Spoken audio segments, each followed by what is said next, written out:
In a recent video, a man showcases the current state of a commercial street in Zhongshan, Guangdong during September.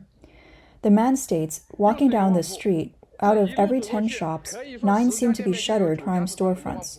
The video portrays once bustling streets and malls now significantly quieter. Doing business now is nothing like it used to be. The foot traffic has also diminished, he adds. Seeking employment and resorting to sleeping on the streets or parks has become a common occurrence for some. A day laborer from Dongguan, Guangdong said, "I can't even afford the rent of 20 to 25 yuan anymore. That's approximately $3.43 per night. Every night I sleep outside, beside someone's wall, in parks, and sometimes get chased away by security guards." A lady from Guangzhou lamented, "Just give up, it's too exhausting. I've been running a supermarket for 13 years, thought I'd weather the pandemic for 3 years. Is everything going to collapse this year?" She stated that making a profit has become extremely challenging and just breaking even is now considered a good outcome. Lately, Guangdong has witnessed a surge in physical store closures and unemployment. Whether day laborers or shop owners, many face the risk of unemployment. According to data from the Guangdong Provincial Bureau of Statistics, in 2002, Guangdong's GDP stood at 12.9 trillion yuan, accounting for 10.6% of the national GDP, leading the country for the 34th consecutive year. As China's top economic province, Guangdong now grapples with a widespread closure of shops, challenges in employment, a decline in consumption, and population reduction. Let's take a look together at the hardships of Guangdong and its people. The video shows Tianhe South Road in Guangzhou's Tianhe district. This road is like an artery connecting major local malls. Now, as you can see, most stores are closed. In the past, people eagerly rented these storefronts, but now they stand vacant. A man comments, "The real economy seems bleak, with no future in sight. The ordinary folks at the grassroots level are truly struggling." The video also highlights numerous job posting boards lining the streets, yet few people approach them. Quote, "Factories can't find workers, and those with white-collar jobs are reluctant to work in factories," the same man points out. Recently, Guangdong has faced the ironic situation of both recruitment difficulties and challenges in securing jobs. Many factories, due to poor performance, either relocate or close down. The unemployed, though keen on finding work, often struggle to get hired. On the flip side, many service industry professionals or skilled workers, after facing unemployment, would rather wait for better opportunities than settle for factory jobs. In Guangzhou's Haizhu district, an informal community-organized job market is brimming with unemployed individuals actively seeking work. Quote, "From what we can observe, very few are hiring. The majority are job seekers," said a man in a video footage. The wages offered in this area are considerably low, as most job openings revolve around garment manufacturing, with pay rates dipping to mere cents in yuan. Following the pandemic, many brick-and-mortar store owners anticipated a revenge consumption boom. However, the reality has proved otherwise. A lady who runs a shoe store said, "I put in honest work every day, attending to every little detail. Why then doesn't the revenue reciprocate my effort?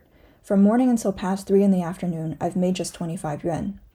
Nomura Securities chief China economist based in Hong Kong, Lu Ting, pointed out that after China implemented rigorous epidemic prevention measures for 3 years, many households' capacity to withstand risks has diminished. Numerous migrant workers have seen their incomes decrease or even hit rock bottom. Even if they had savings, it's mostly spent on housing. For many of these people, the post-pandemic priority is to quickly get back to work and earn, not to spend. Even individuals within the bureaucratic system, like public servants and teachers, are experiencing declining incomes. Moreover, the weakened public sentiment about future earnings, likely to be below pre-pandemic levels, doesn't bode well for consumption or housing investments.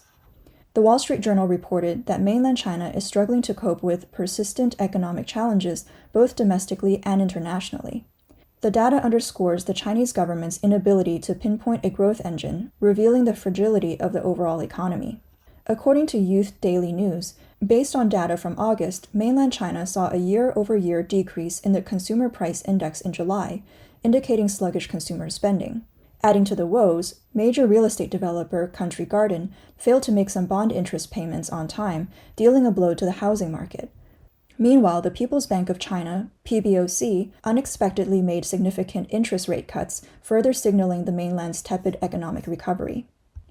While the Chinese Communist Party has announced dozens of small-scale stimulus measures, economists believe their effects are minimal. The government has hinted several times at its reluctance to support the economy through debt financing, making it unlikely to introduce more significant stimulus measures. The Wall Street Journal also stated that on August 15th, the CCP suspended the publication of youth unemployment data during a press conference.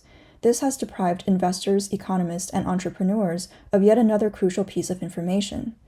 Coupled with the declining consumer and corporate expenditures in July, the industrial growth rate being far below expectations, and a series of recent economic indicators, the signals are increasingly concerning. As the CCP grapples with emerging economic challenges, both domestically and internationally, it's proving challenging to identify economic growth drivers. Another immediate concern for policymakers is the rescue of the real estate sector. On the day July's economic data was released, the PBOC lowered the one-year MLF, medium-term lending facility rate, by 15 basis points to 2.5%. The most significant cut. After such an adjustment, bank loan interest rates for families and businesses typically decrease within a few days. This move marks the second time in 3 months that the PBOC has adjusted a key policy rate. Bloomberg reports that some economists believe the government's current strategies haven't been very effective, particularly in light of the worsening real estate crisis. Redmond Wong, a market strategist at Saxo Capital Markets, remarked, "The central bank has been encouraging banks to lend, but it appears to be largely unsuccessful as loan demands from households and creditworthy businesses remain weak." Furthermore, in July, lending by Chinese commercial banks to households and enterprises fell significantly below expectations, underscoring weak loan demand even as the PBOC continues its interest rate cuts. Now let's examine the demographic shifts in Guangdong and their economic implications. Guangdong remains China's most populous province. According to China People's Daily, in 2022, Guangdong had a resident population of 126.6 million, accounting for 8.9% of the country's total, maintaining its rank as the most populous province. Guangzhou, the provincial capital, stands as Guangdong's political, economic, cultural, and technological hub. As per the World Population Review in 2023, Guangzhou's population is estimated at approximately 14 million, making it the fourth most populous city in China, following Shanghai, Beijing, and Chongqing. Data reveals that from 2002 to 2019, Guangzhou's annual population growth rate hovered steadily between 2.8 and 2.6%, with minor fluctuations. However, after the COVID-19 outbreak, the growth rate dramatically decreased, dropping to 2.3% this year, a decline almost 6 times the usual rate. By 2035, it's projected that Guangzhou's population growth rate will plummet to just 0.7%. Recent times have seen a noticeable population exodus from Guangdong, although the province had seen consistent population growth for several years, adding 600,000 residents in 2021. According to the Beijing News, there was a net outflow of 694,000 people from Guangdong in 2022. With Guangzhou facing financial challenges, more and more people are opting to leave the province for better economic prospects. Population growth typically indicates an increase in the labor force, which often stimulates economic development and vice versa. As mentioned in the writings of E. Wesley F. Peterson, a professor of agricultural economics at the University of Nebraska-Lincoln, quote, "Economic growth is measured by changes in a country's gross domestic product, GDP, which can be decomposed into its population and economic elements by writing it as population times per capita GDP.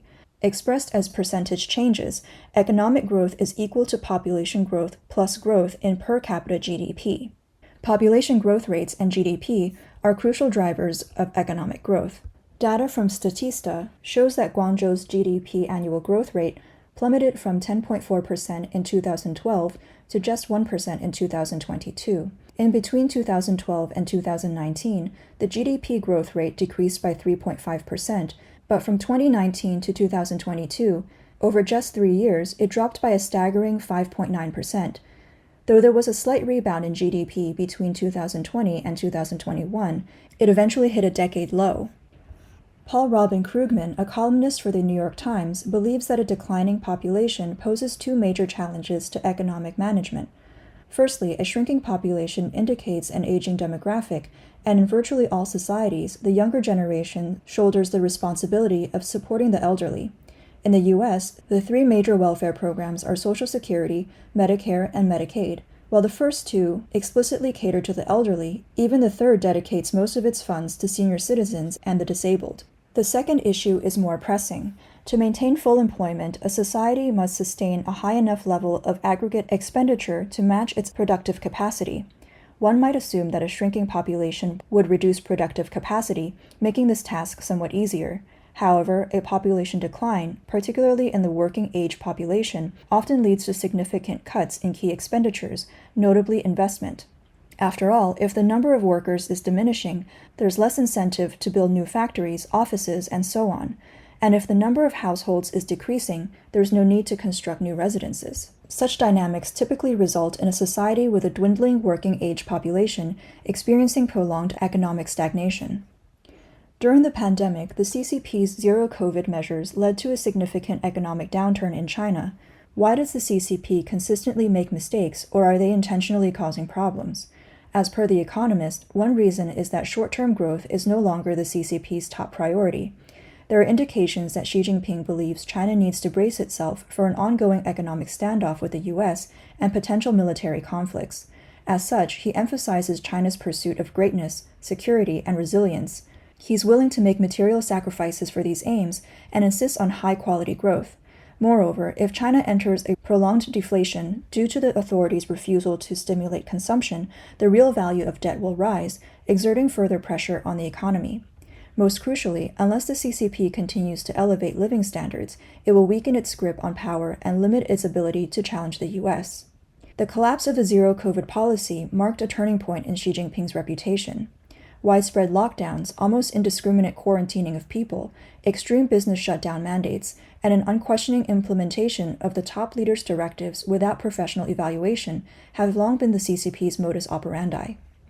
Thus, the growing number of policy failures appear less like a newfound, self-sacrificing concern for national security and more like basic miscalculations or deliberate errors. The Economist posits that China's issues stem from the top, indicating these problems will persist. With inept policymakers facing ever-increasing economic challenges, the situation may even deteriorate. China's population is aging rapidly. For China, it is becoming increasingly difficult to close the gap with the US because a centrally planned economy is better at imitating than innovating. For over 20 years, Western leaders operated under the assumption that fostering trade and supporting markets would advance democracy and individual freedoms in China. Recent events, particularly surrounding Hong Kong, suggest that the CCP remains unchanged in its stance. Despite ongoing engagements and goodwill gestures from Western nations, the CCP appears to respond in opposition. Increasing evidence indicates that the core principles of the CCP remain consistent, raising questions about the authenticity of prosperity under such governance.